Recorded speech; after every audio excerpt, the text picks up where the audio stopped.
Hablemos sobre la dimensión orgánica de la sociedad según Spencer.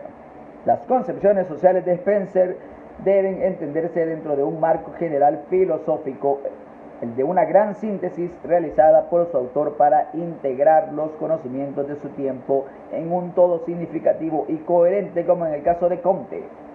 El interés de ese conjunto es hoy, con frecuencia, meramente histórico, pero ello no es óbice para que tal esfuerzo enciclopédico no merezca aún atención. Así, encierra singular interés el hecho de que Spencer comenzó a elaborarlo desde la sociología misma. A su vez, los conocimientos procedentes de otras ciencias corrigieron, mejoraron o refrendaron los que él poseía sobre la sociedad. Con ello, Spencer comenzó a aplicar el método científico a la sociología a partir de su obra. La especulación social no puede ignorar ya la ciencia como método de investigación social, lo cual no significa que especulación y ciencias sociales sean idénticas, ni tampoco que Spencer solucionara los problemas metodológicos que había de complicar el progreso de las ciencias sociales. El esfuerzo enciclopédico de Spencer le llevó a la formulación de una teoría general de la evolución que aparece en sus primeros principios. Esta teoría se basa en tres proposiciones que él consideraba universalmente válidas para la naturaleza, a saber, la persistencia de la fuerza, la indestructibilidad de la materia y la continuidad del movimiento. Lo repito, la persistencia de la fuerza, la indestructibilidad de la materia y la continuidad del universo. De estos postulados se siguen otros cuatro. La persistencia de las relaciones entre fuerza o uniformidad de la ley, la transformación y equivalencia de las fuerzas, es decir, que éstas no se pierden, sino que meramente se transforman, el movimiento por el camino de la menor resistencia o el de mayor atracción, y finalmente el ritmo alternante del movimiento.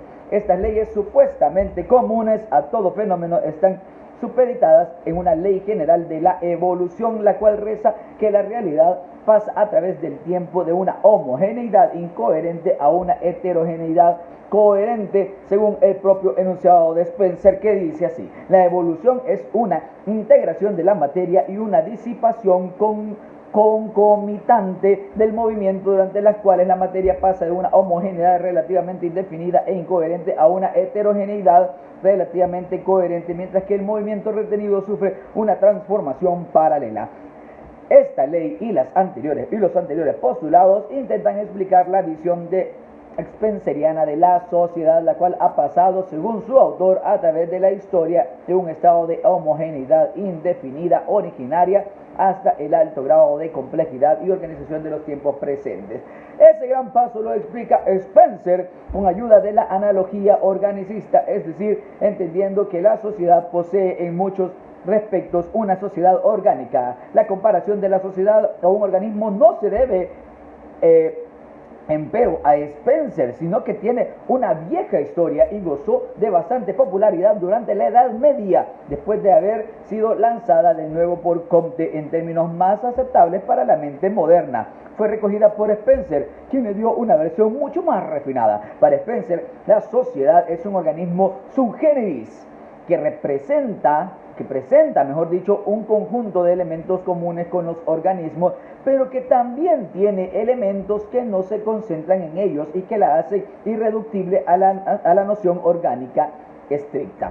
Se asemeja a un organismo porque aumenta la masa, cosa que no sucede con la naturaleza inorgánica en reproducción. Al igual que los organismos, aumenta la complejidad estructural al acrecentar el tamaño y aumenta también la diferenciación de sus funciones. E inversamente puede decirse que todo organismo es una sociedad. Sin embargo, mientras que en el organismo individual ciertas zonas son los centros de percepción o de la conciencia de la sociedad, tal diferenciación es inexistente. No hay un órgano conciencia colectiva. No hay un órgano de conciencia colectiva. No hay un órgano de conciencia colectiva. Oigan lo que estamos hablando. Las sociedades u organismos sociales existen en función de sus miembros y no al revés o viceversa. La analogía spenceriana no es sino burda. Ella le permite interpretar la marcha de la historia y de los hechos sociales en términos naturalistas sin recurrir a la providencia teológica. Los eventos se suceden según unas leyes evolutivas inherentes al organismo social y solo descubriéndolas podremos explicarlo. Por otra parte, como los organismos que sirven para Spencer como metáfora para la sociedad humana, los miembros de estas y sus instituciones desempeñan funciones. El análisis de la sociedad es también el análisis de sus diversas funciones, sin que ello tenga que cegar a quien la estudie ante el conjunto o estructura general, que por definición no es mera suma de partes sin funciones, sino un todo distinto superior a ellas. En esta idea seminal de Spencer se halla el origen del análisis estructural y funcional de las sociedades y el de una escuela posterior llamada funcionalista. Nos vemos en el próximo video. Denle like. Ondas teológicas.